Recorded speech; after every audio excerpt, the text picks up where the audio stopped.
3 dalykai, dėl kurių žmonės gailisi.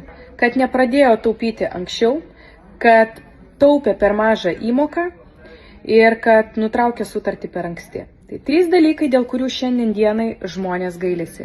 Tai aš jums linkiu nesigailėti. Jeigu neturite kaupimo, pasidaryti jį kuo greičiau, pasidaryti savo šeimai, savo vaikui.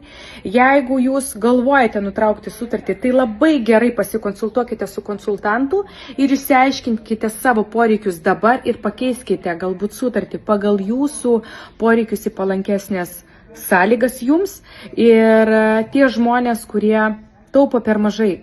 Tai po 10 metų galite gailėtis, kad taupėte 10 metų tik 50 eurų.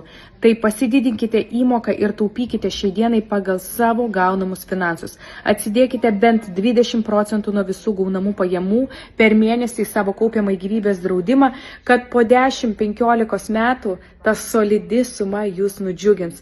Tai būkite budrus savo sutartyje ir savo apsisprendimuose, nes viskas priklauso po to, ką šiandien padarysite.